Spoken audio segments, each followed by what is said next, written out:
All right, how's it going?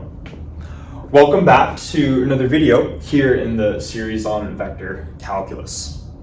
The section title has changed once again. We are moving on to the final section in this video series called Tensors.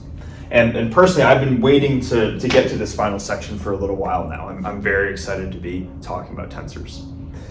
So, given the fact that this is the first video in this new section here on tensors, if we've never heard of what a tensor is before, the first question that we're going to want to ask is, well, what is it, right? And this was a question that when I was first learning about tensors, I was asking myself, what is a tensor? And it turned out that answering that question took a little bit more work than I had thought. And it was a surprisingly difficult question for me to answer. The reasons why it was difficult were, well, there are a couple. The first reason being that tensors were not introduced to me in a math course, but rather in a physics course, in my upper division undergraduate physics courses, where people were primarily interested in applying tensors to ultimately understand physics, as opposed to understanding what tensors are by themselves. So that was one reason that it was difficult. But another reason that it was difficult, and kind of the reason that I want to get across before we dive into anything, is that I had this tendency in undergrad to sort of heavily lean on my physical and visual intuition for what I think concepts should be. I wanted to be able to visualize everything. And in physics, I could do that because concepts in physics are physical, right? But I tended to prioritize the intuition for some sort of concept as opposed to the definition, and using intuitions and definitions side by side. And really, I think that using both your intuition and the definitions kind of together is the best way to understand a concept at a deep level. So what I want to do to start this off is to not explicitly start talking about tensors, but to start with talking about a class of objects that we're familiar with, given that this is vector calculus. We're going to start with vectors. It turns out vectors are a type of tensor, but for now I want us to just not even think about tensors and just stay within the realm of vectors. And what I want to do is I want to go through both the intuitive picture and the definition for what vectors are to help understand the benefits of both. Because we're going to need these when going through understanding tensors. So with our intuition, what we physically or what we're visually interpreting when we imagine what a vector is most likely going to be some arrow in space, right? And this arrow has a length or a magnitude and a direction, but when we think of a single vector, we're probably visualizing some arrow in space, right? So that's the intuitive picture, and that can be a nice visual when working with these things to try to imagine what's going on, right? In terms of the definition, though, the definition of a vector is not an arrow in space, right? The definition for what a vector is, well, I guess first, a vector is an element of a vector space, and then you would have to go through the axioms of what a vector space are. And there are quite a few of them, but if we were to just summarize kind of the main ones, vectors, according to their definition, get defined by how they interact, okay? And that first concept, being defined by how they interact, is going to be important. That's not quite what we're going to see with tensors, but they're going to be defined by a property similar to that. So just to quickly go through how vectors interact with other objects in the vector space, let's first start by drawing or writing out a vector A. One way that these vectors can interact is they can interact with scalars in the vector space. Maybe I can put a lowercase c here for a scalar. The way that a vector interacts with a scalar is through scalar multiplication. So you can multiply a scalar to a vector, and that's an allowed operation. You can't add them though, right? You can't take a scalar plus a vector, you can only multiply them. So scalar multiplication is one way in which vectors, by their definition, are allowed to interact. The other way which vectors can interact in a vector space is not with scalars, but with other vectors. They can interact with themselves. So if I have one vector A and another vector B, they interact not through multiplication, but through addition, right? So these are the two primary ways that vectors interact. And what I want to do here is to emphasize one of the nice benefits of thinking about vectors according to the way that they interact, as opposed to arrows in space. Not to say one is necessarily better than the other. It's probably useful to have both a visual picture in your head as well as the definition when you're really trying to understand the concept. But what I want to highlight is something that we're going to see with tensors, how we really want to rely on the definition when ultimately asking the question, is this object a tensor or is it not a tensor? Okay. So what we can do is we can say, well, any object, A, which interacts with scalars through scalar multiplication and interacts with other vectors through vector addition, that object, by definition, should be a vector. So let's take an example where our supposed vector is not what we would expect to be this arrow in space, but rather a function. Okay. Functions are very different than arrows in space. Right? So this function here, if we were to just use our intuition, then we might want to say, okay, well, a function's not an arrow in space, so it shouldn't be a vector. But let's just see how a function can interact according to its definition. One way which we can sort of modify this type of function is to multiply it by a scalar. I shouldn't use A, I should use C, right? for our scalar. So this is allowed. We can multiply scalars by functions. Say, okay, so it satisfies that property. What about this next one right here where we're adding two vectors together? Can we add two functions together? In other words, can I take this and then add it to some other function, g of x? The answer to that question is, well, yeah, you can do that. So it turns out then that according to this definition, that functions are in fact vectors. Why? Because they satisfy the definition of what it means to be a vector. They just belong to a different vector space as opposed to the typical arrow that we visualize when we think of a vector. Okay? So this sort of logic of just rigorously going through the definition is what we're going to need to do to really understand the importance of tensors, ultimately. Okay. So, assuming all that makes sense, or assuming all of that makes sense, let's actually dive into things. I'm going to write out the definition here for a tensor, and then we're going to spend the rest of the video unpacking it.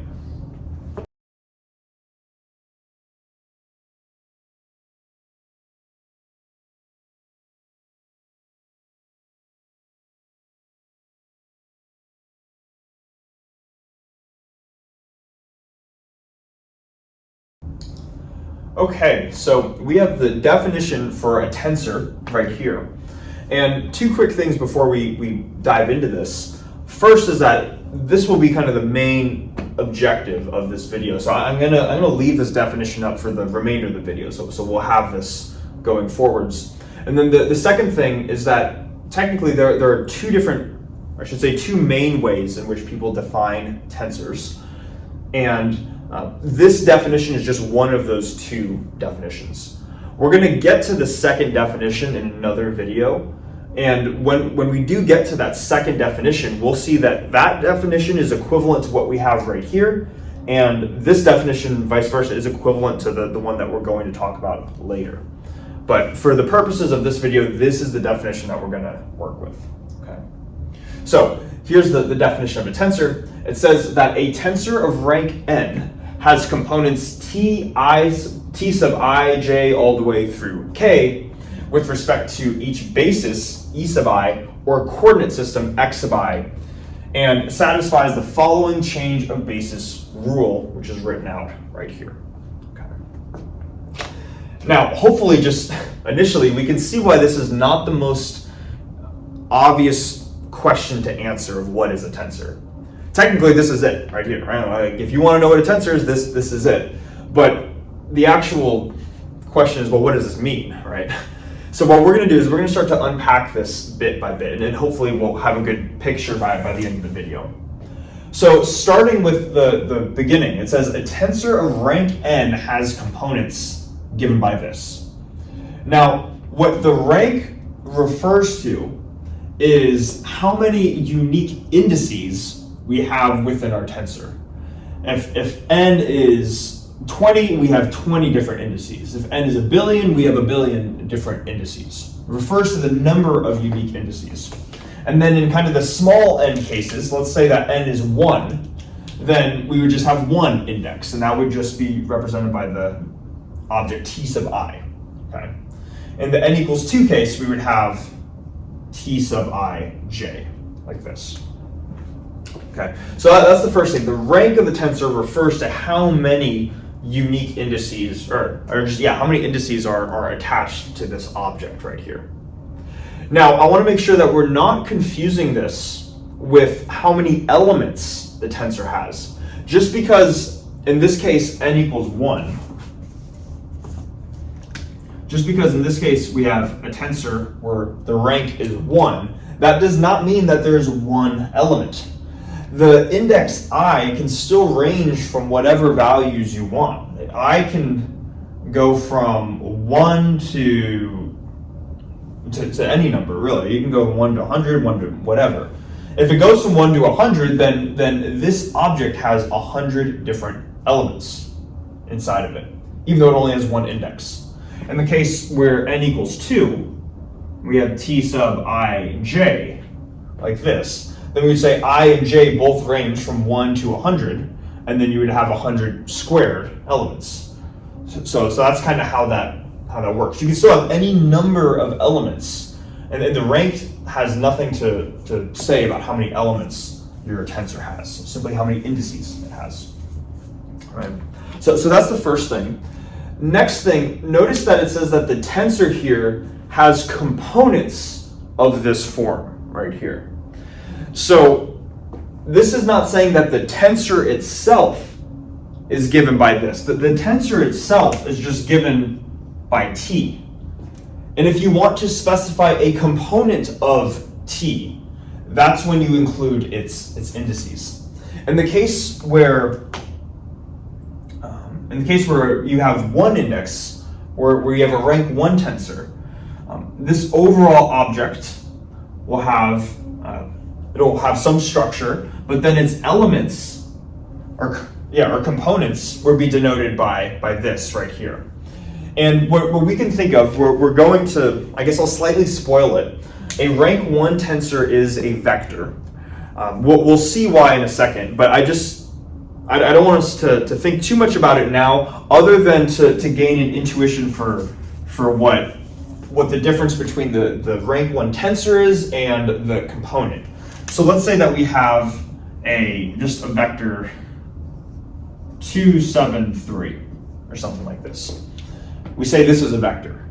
This object right here, I'm using a column to represent a 3-dimensional vector. This is the overall vector. A given component, vi, can be any one of these numbers right here. So if we have v sub 1, that's the number 2. V sub 2 is 7. V sub 3 is 3.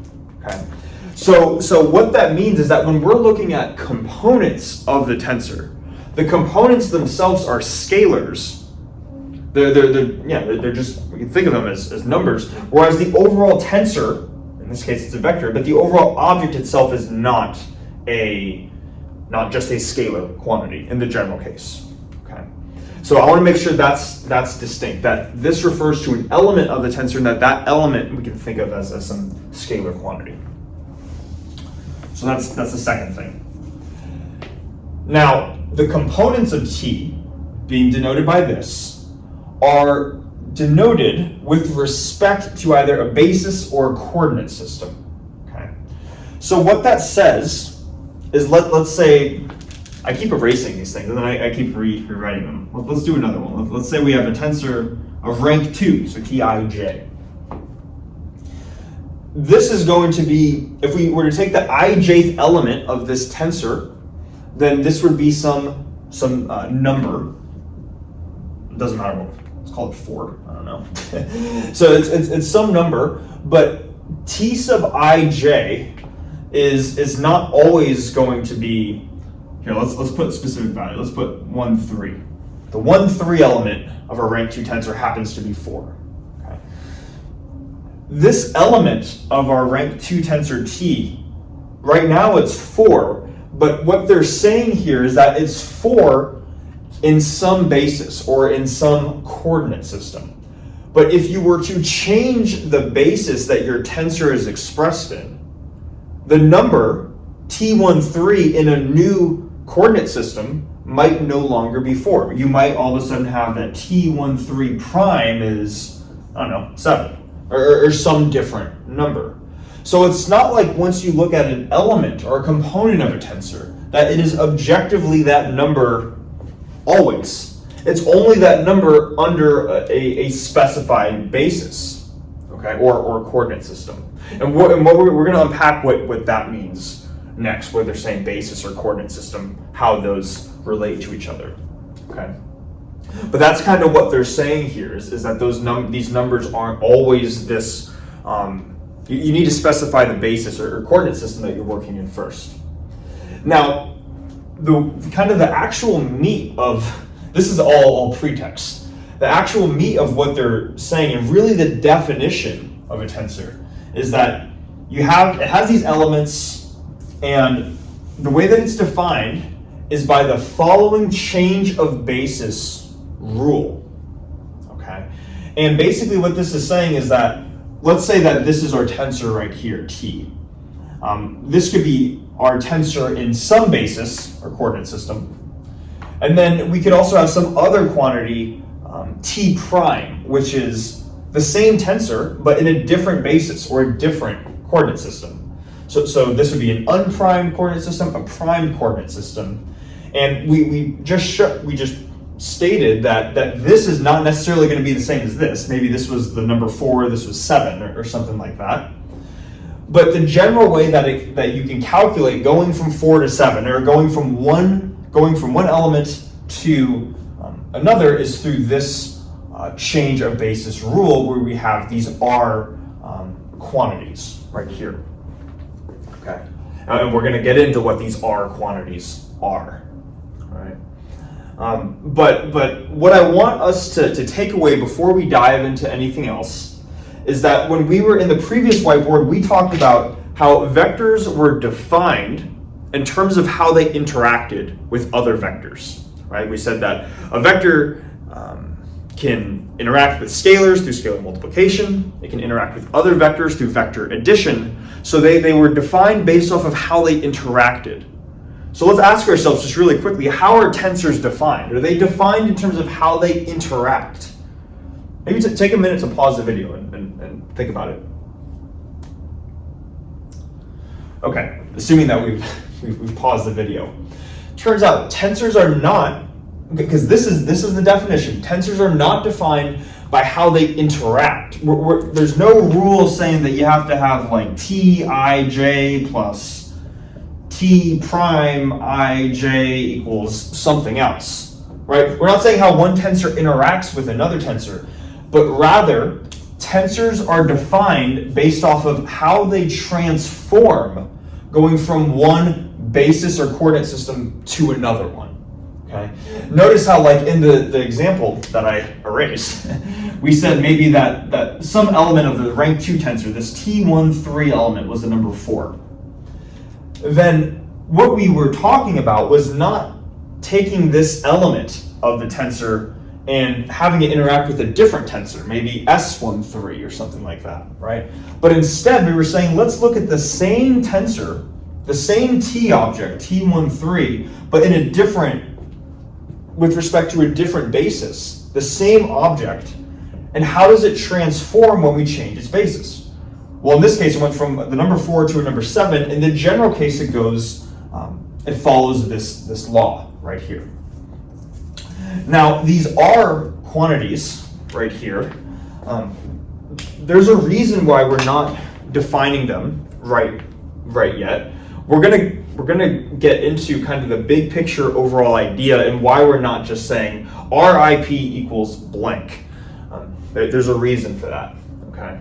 But up until this point, hopefully it makes sense that tensors are defined in terms of how the tensor itself transforms from one coordinate system to another, okay?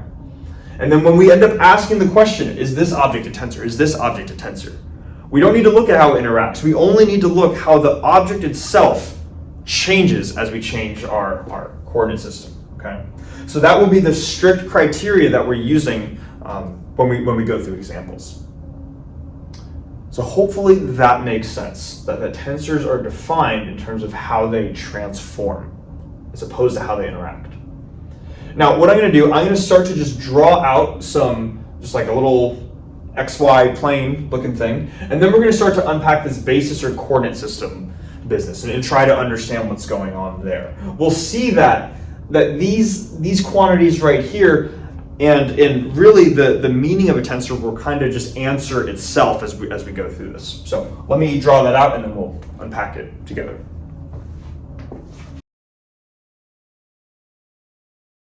Okay, so up until this point, we've thought about tensors as being defined in terms of how they transform from one basis or coordinate system to another. And this was kind of the rule that we use for how they transform, where we have a bunch of these different R factors. If you have a rank n tensor with n indices, you have n of these different R factors. But we didn't get into too much yet on what these things are.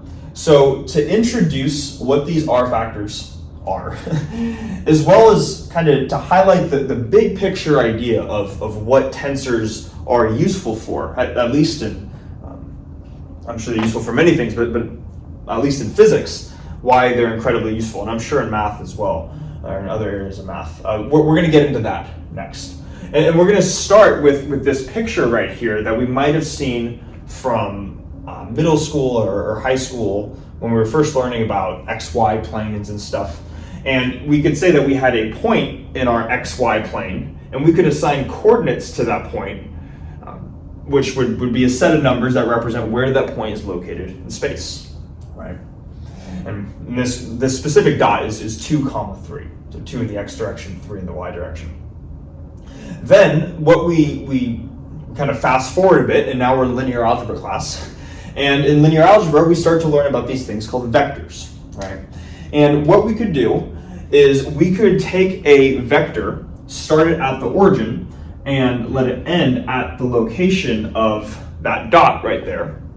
And we could make an arrow out of it, and maybe give it a name, we can call it A. And this vector, if it's written like this vector itself has coordinates, and the coordinates are specified by these numbers right here. So we could say that this vector A is given by represented by the column vector 2, 3, right? And this is probably how we started thinking about vectors when we just first started linear algebra, right? As everything's a column vector and everything's an arrow in space. Then, as we kind of progressed through linear algebra, we started to learn about the notion of a basis, right? And it turns out that this vector right here is actually written in terms of a basis. So these numbers right here, what they really correspond to are the coefficients in front of the I hat, j hat, the standard basis. So this is 2 times I hat plus 3 times j hat. And that's what this is saying according to this picture right here, right? So bases are nice. One, because any vector could be represented as a linear combination of these basis vectors. So we could think of a basis almost as if the language in which a vector is expressed in. This specific vector, this vector A that we drew, when written in the standard I hat, j hat basis, was written by this. But any general vector, let's just write, any general vector can be written as some scalar times I hat plus some scalar times j hat. Right.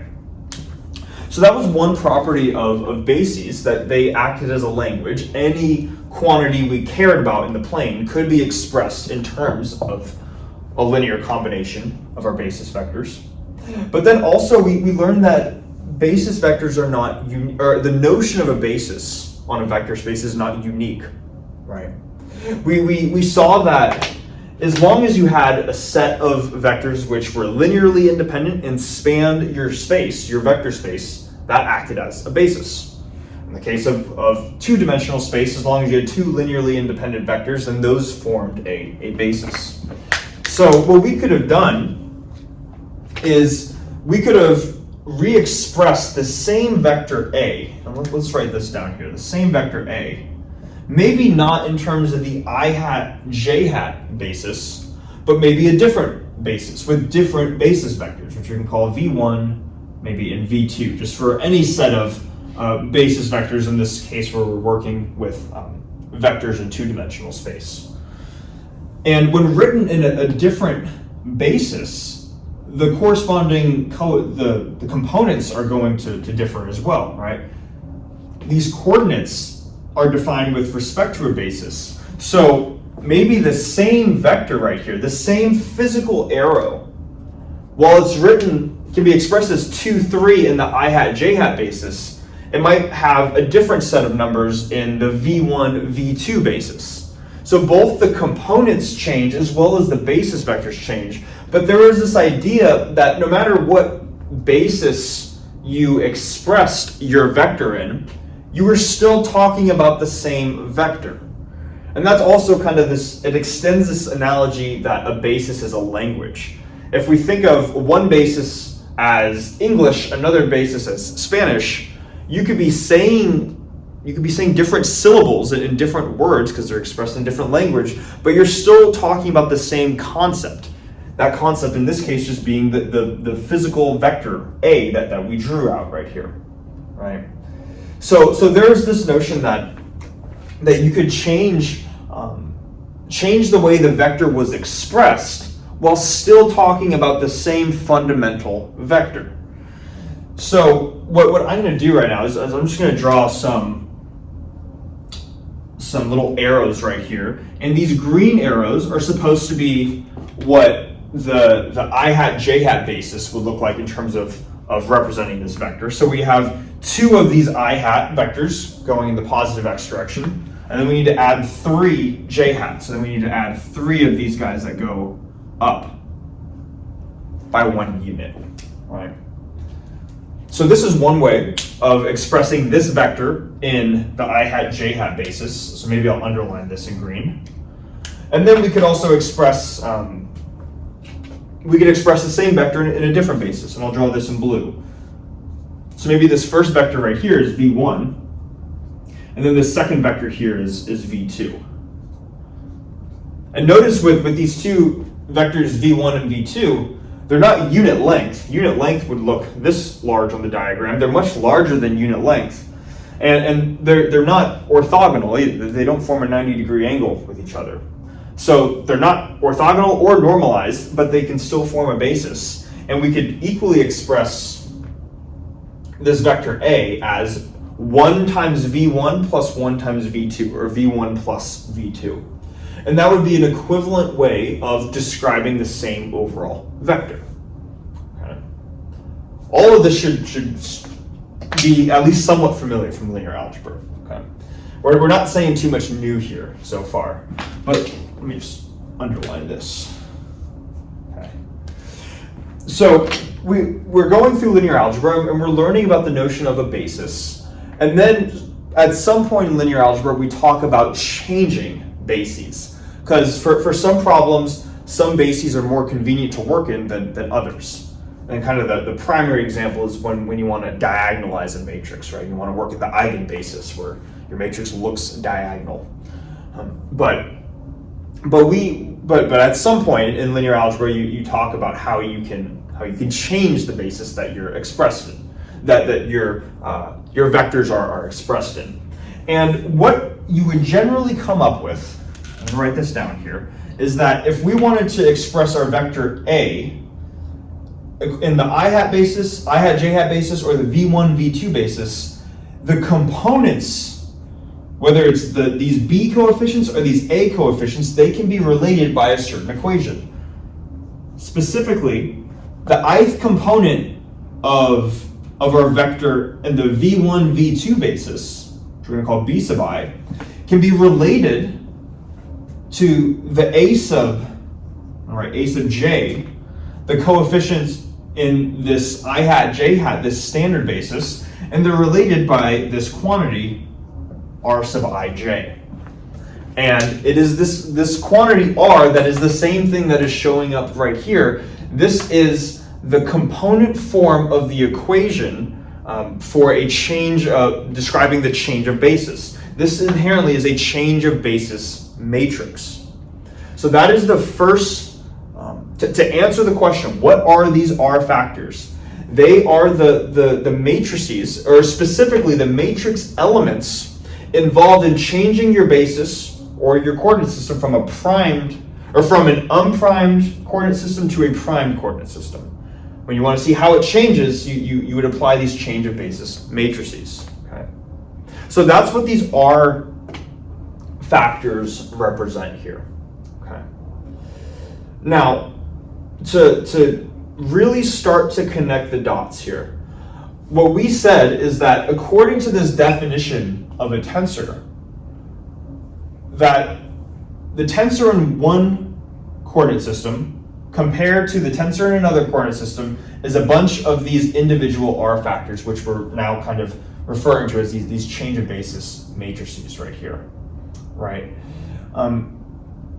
We might ask, like, are there any constraints? We could say, okay, sure, are there any constraints on this? Are there any conditions? Why didn't we just write that in the beginning?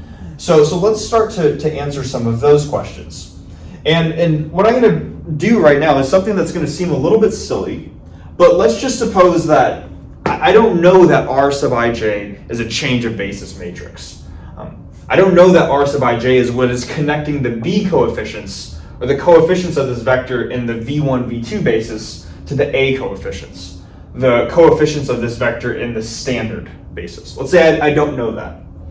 What if I were to just come up with some matrix for R sub ij, and let's see what happens. And what I'm going to do, I'm going to come up with kind of a simple one.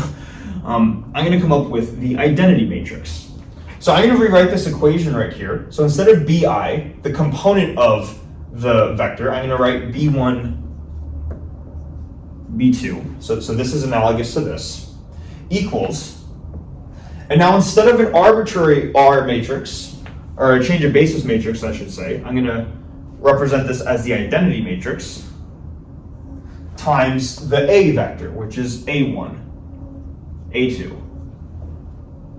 And what I want to do now is just say, what would this look like?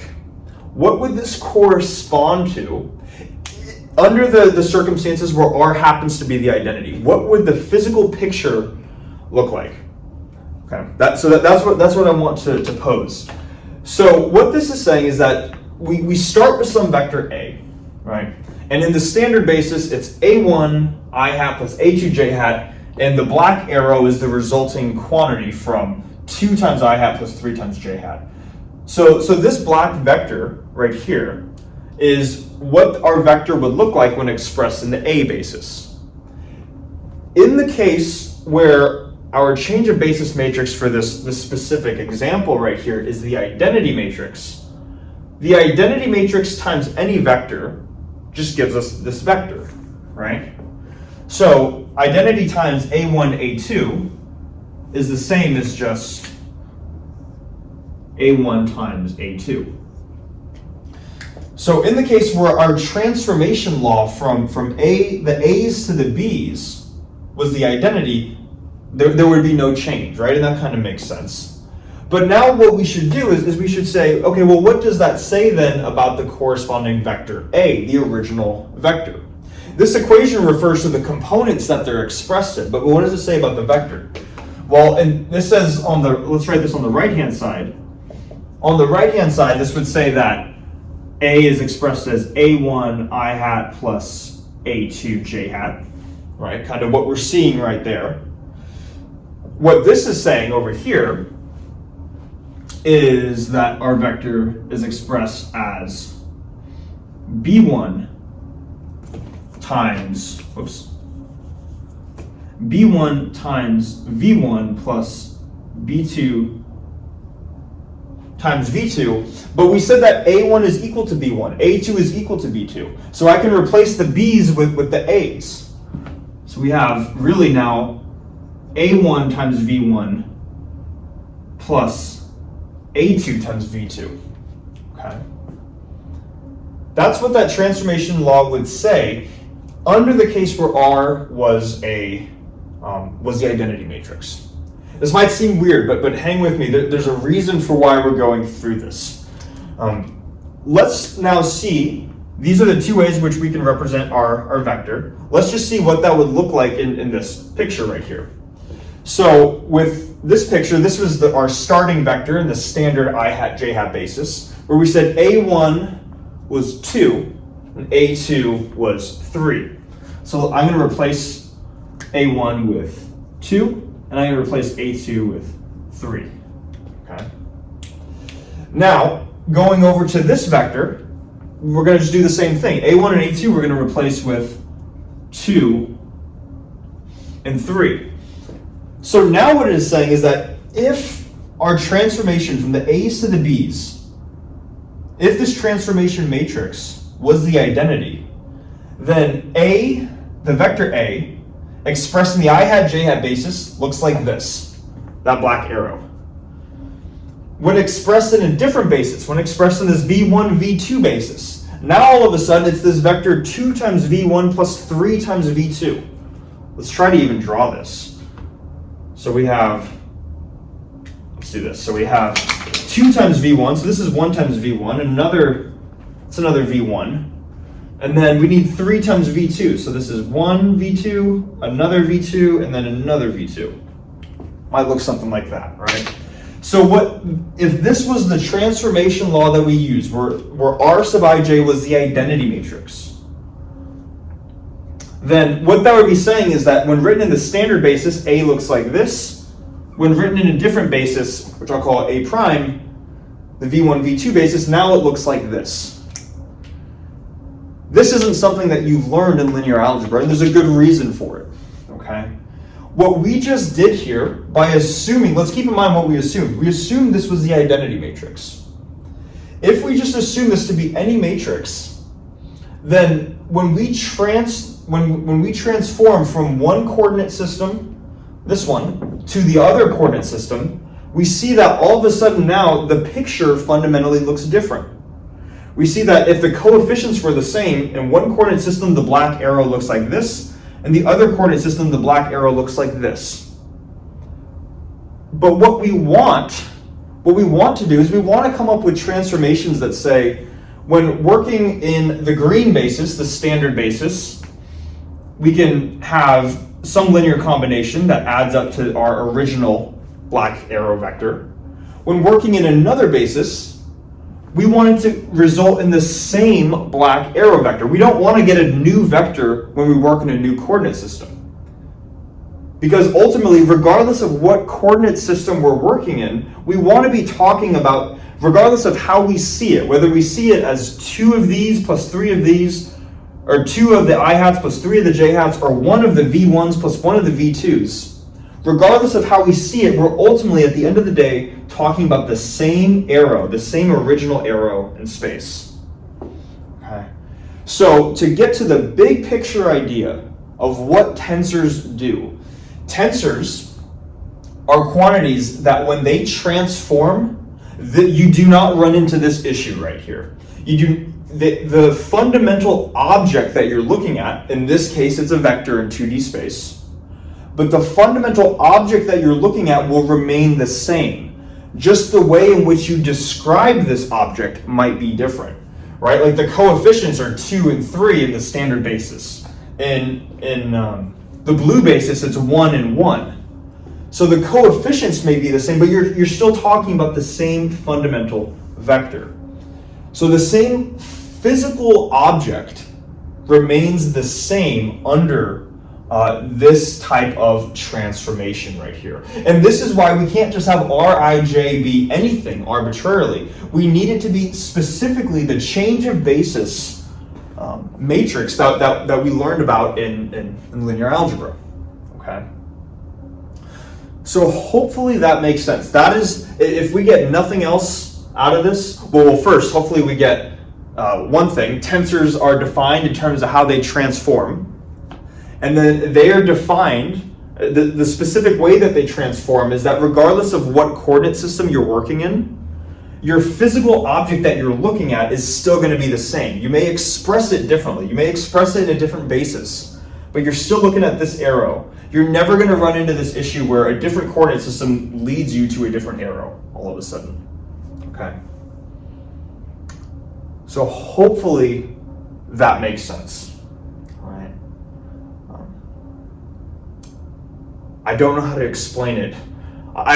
This would be the point where I'd love to just like ask questions if people were live or like in an audience, but I can't. So I really do hope that makes sense. That is the fundamental idea. Maybe one more thing. Why didn't we just say this in the beginning? Why didn't we just say these were the change of basis matrices, according to how they're defined? Part of the reason is because as you learn a little bit more about this stuff, you'll learn that there are different types of tensors. There are tensors that are called covariant tensors, and there are tensors called contravariant tensors. And they're fundamentally different types of objects. You could split up a tensor, or all tensors, into contravariant and covariant and mixed kinds. And they get represented differently notation-wise. The contravariant tensors have components with superscript indices, so indices up top, and then covariant tensors have the indices on the bottom. We're not going to worry. I don't want to get too lost in those details right now, but when you eventually take probably more advanced courses and when you learn about Einstein's theory of relativity, that starts to become important, whether you have an upstairs index or a downstairs index. And so now to answer, the reason why I haven't specified something specific here is because what this matrix will change, not significantly, it'll be just 1 over the, but it won't be the same thing for a contravariant tensor or a covariant tensor. It will be a slightly different definition for this thing. So I can't just write out a single quantity. And that's because right now we're not, just everything is a lower index for now. So to keep things simple, that's why we're not defining this just yet. In a later course we will. Again, the main things that I want us to take away. One, it gets defined in terms of how it transforms from one basis to another. And then these must be the change of basis matrices. Okay. Now, I said one more thing. I promise this is the last thing before we erase most of this board. Why are they called R? Right? And it turns out that if you're working with a basis where if your tensor in this basis, or if your tensor is represented by an orthonormal, meaning orthogonal and normalized basis, here, and this basis, this new basis, the primed basis, is also orthonormal. So you have two orthonormal bases. Then R is going to be a matrix that is either a rotation matrix or a reflection matrix. So we can say, in the case where, let's just suppose we have two bases real quick. Let's say that we have the EI basis and then the VI basis. We have two different bases. They're both orthonormal. In the case where they're both orthonormal, these matrices, then we can say that the matrix R is an element of the orthogonal group, where the orthogonal group is the group of orthogonal matrices, the group of matrices which rotate or reflect. Okay, I'm using Dexter's notation, but I'm assuming he's calling it R for either rotations or reflections. So that's where that's coming from, and we're going to see that oftentimes when working between bases, we want to use orthonormal bases. So that's why it's called that. Okay, that's enough talking. Let's erase this and start to try to go through examples. What is a tensor? What is not a tensor? And that'll be it for this video.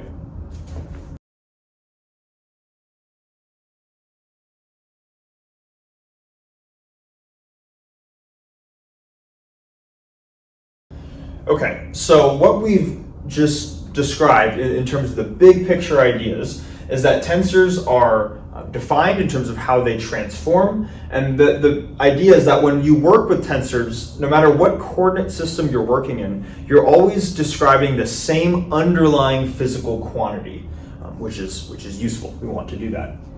So on the left here, I have just some examples of some low rank tensors, and I want to just describe or go through each of these cases kind of piece by piece. And then over here, I have two quantities, and we're currently unsure of whether they are a tensor or not, and we'd like to determine whether or not they are, in fact, a tensor. So starting over here, if we have a rank 0 tensor, that is known as a scalar quantity. And hopefully this makes sense. When we would write out scalars in a linear combination, we would just write out a letter, like letter C, I think we wrote out earlier. So let's do that. Let's say we have C. And this is going to be a scalar quantity because if n refers to how many indices we have, well, 0 means we have 0 indices. So I don't need to write any subscript indices. Scalars, we're already familiar with scalar functions, scalar fields, these types of ideas from the video series. And any of those quantities would correspond to a rank 0 tensor, which is a scalar. To understand why this is a tensor, what we can do is let's just go through like a physical example, and hopefully this will make sense. Let's say I have a particle over there, and that particle has some mass m. Now, the mass of that particle is a scalar quantity, and maybe let me replace c with the specific scalar, the mass m. Now, if I'm over here in this current reference frame with my own set of coordinates, I'm looking at that particle and I'm measuring its mass somehow. And I can say, okay, that is the mass of that particle. Now, conversely, if I'm in a different reference frame, and so I have a different set of coordinates, maybe I'm moving I don't have very far to move, but maybe I'm moving at a constant velocity or something, and I'm measuring the mass as I'm moving. The mass shouldn't change whether I'm measuring it here, I'm walking, I'm measuring it over there, I'm measuring it upside down. The mass is just the mass. So regardless of what coordinate system or what reference frame I'm in, I get the same value for the mass because that's just what it is.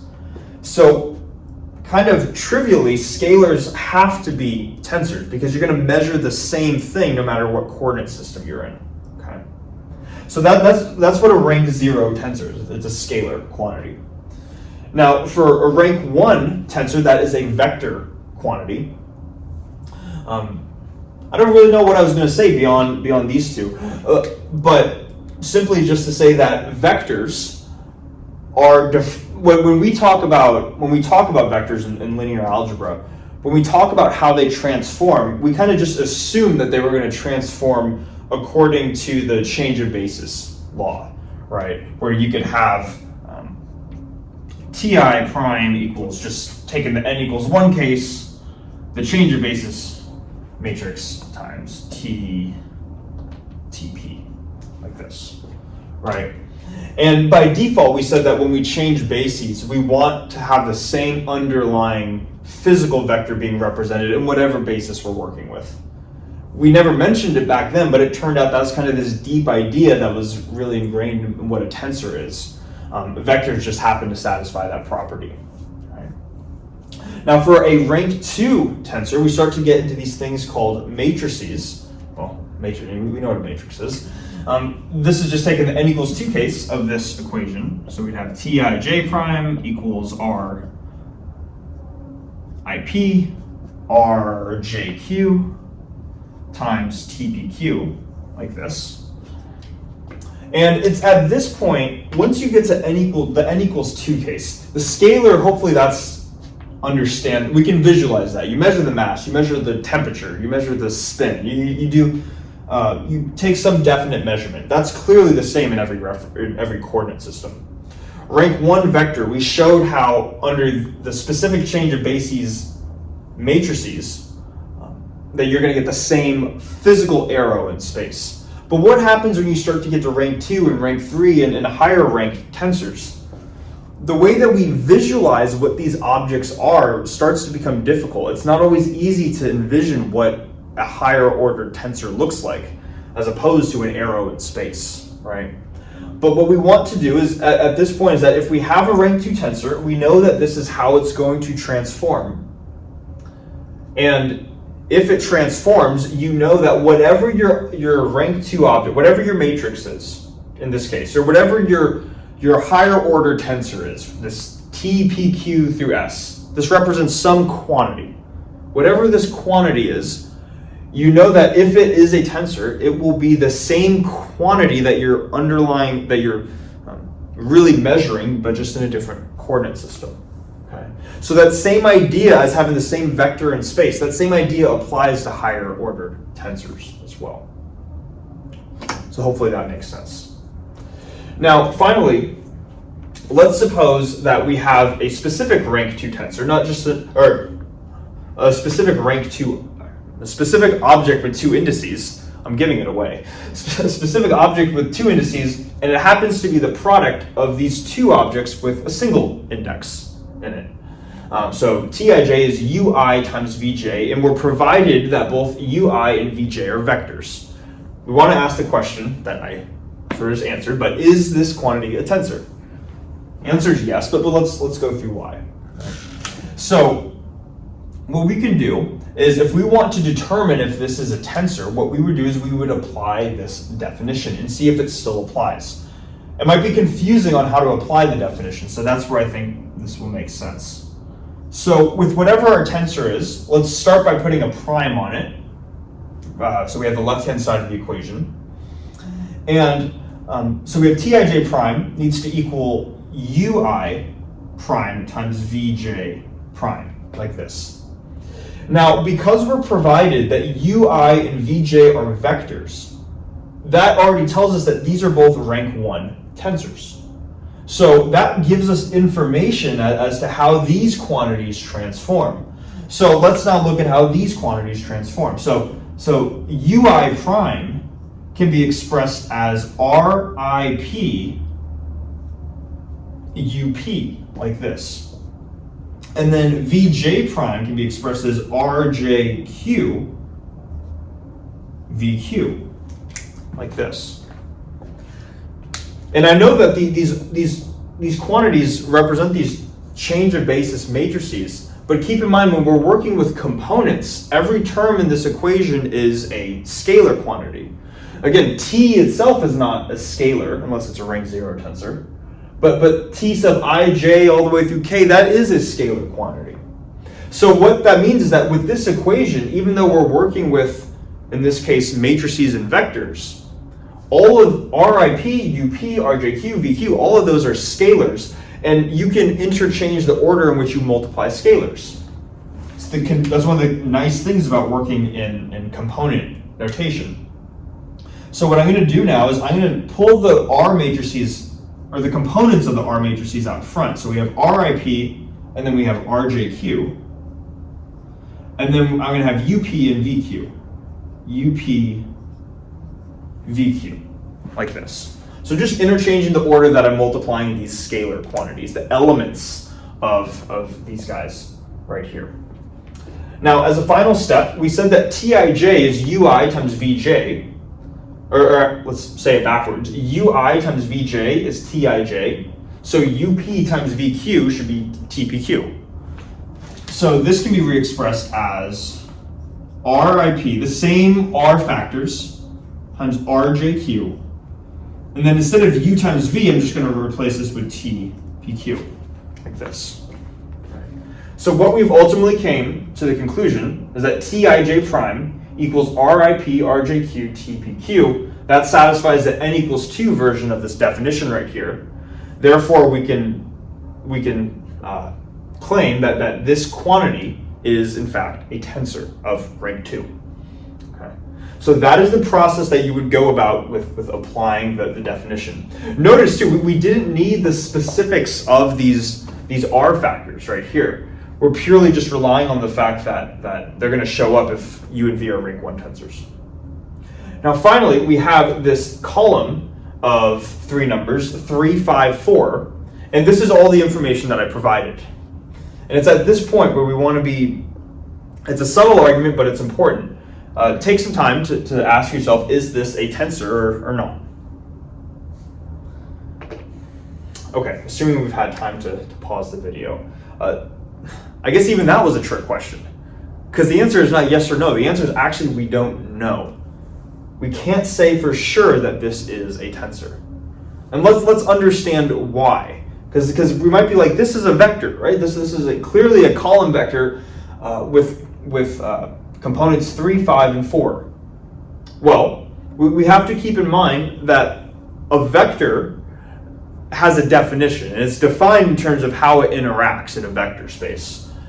Typically, or one way that we can represent vectors is by a column of numbers. But just because we have a column of numbers doesn't guarantee that this is a vector. The only way that we know that something is a vector is if we either say it's a vector or we show how it's defined in terms of its operations. We haven't described anything about how this column of numbers is defined. It could transform in any way it wants. It could do that thing that we did with the identity matrix. It could have some weird transformation law. After all, it's mathematics, right? There's nothing that says something has to transform a certain way if you don't require it to. So the answer to this, if this is a tensor, is we don't have enough information.